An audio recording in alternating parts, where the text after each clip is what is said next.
From the Fox 10 Gulf Stream, this is Next Weather.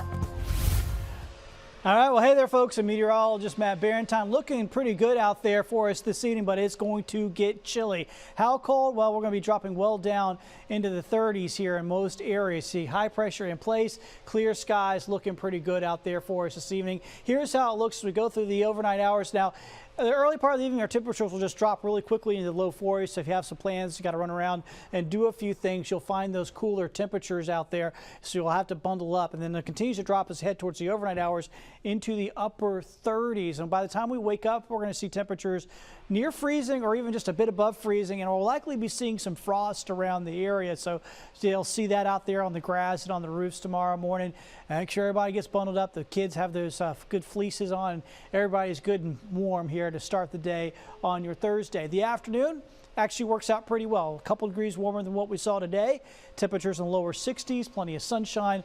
A real pretty day for us coming up on our Thursday. Hey, guess what tomorrow is? It's Super 7 Thursday. A lot of our local schools are headed up to Tuscaloosa to have some games, and the first game starts off in the morning with Mobile Christian and Madison Academy. They'll have temperatures in the 50s, sunshine. They have great weather. And then Leroy takes on Coosa Christian in the middle of the afternoon up there in Tuscaloosa. Their temperature about 60 at game time, but dropping as the game goes along. And then Gulf Shores gets the night game there in Bryant-Denny, so they're going to be chilly. Those Dolphins are going to be dealing with temperatures in the 40s throughout the game, so cold for the Gulf Shores Dolphins up there. Good luck to all of our local schools. Here's the Fairhope Christmas Parade. This happens tomorrow night as well.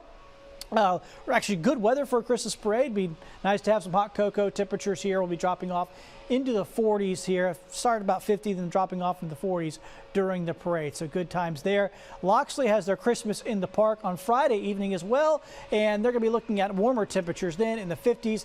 Only an isolated chance of a shower, so no real worries there. Mainly just going to be a mild evening. Pritchard has their Christmas parade at 1 o'clock on Saturday afternoon. When it's actually rolling on at 1 o'clock in the afternoon, it's not going to feel like Christmas. It's going to be warm. You can do short sleeves out there. There could be some isolated showers later, but the parade will already be done by that point. So here's a quick glance forecast of that chilly start for tomorrow. Friday's going to be a milder day, a little chilly in the morning, but not too bad. And then Saturday, you see those rain chances picking up, temperatures in the mid-70s in the afternoon. Now let's talk about those rain chances on Saturday. I think most of the during the daytime we'll be fine. You might get a scattered shower, an isolated shower during the day, but the bulk of the rain won't come in until the late evening hours, maybe even overnight. So even if you're going out to some sort of event on Saturday night, it might be okay. It looks like it'll be mostly in the overnight hours. So early on Sunday morning. You wake up Sunday morning, this is 7 a.m., still going to have some heavy rain, probably some thunder and lightning, nothing severe expected for us. That'll continue to push east, and by lunchtime, I think it's mostly done. So, I mean, really, it's pretty good timing for a weekend event because we don't have to deal with it much on Saturday, just an isolated couple showers or two.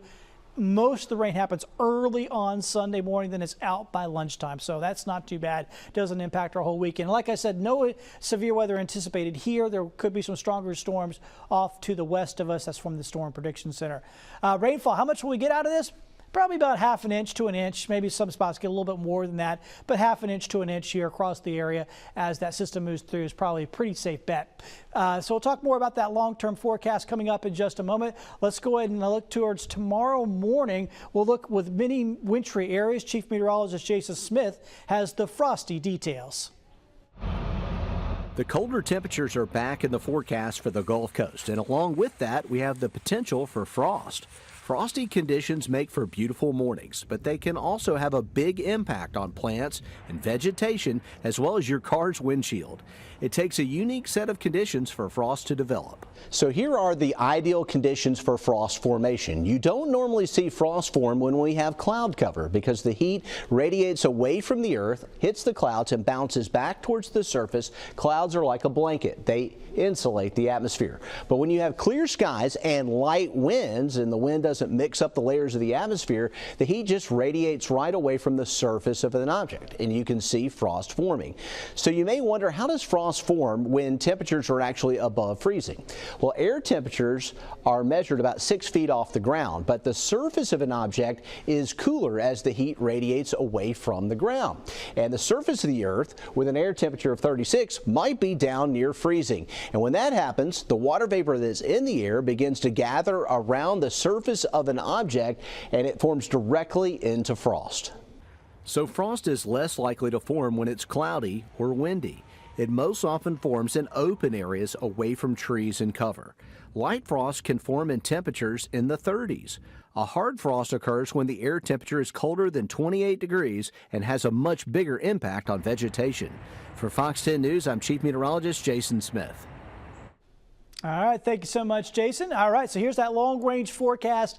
We have a quick warm-up Friday going into Saturday. We have those warm temperatures. Then we get that rain, and once again, mostly happening early on Sunday morning. Out by lunchtime, cold front comes through. Temperatures drop, only going to be in the 50s through the day on Sunday. And then we'll be chilly to start next week. It'll be dry, but it'll be chilly there on Monday and Tuesday. Those lows in the upper 30s and highs in the upper 50s. Thank you so much for joining us here on the Fox 10 Gulf Stream.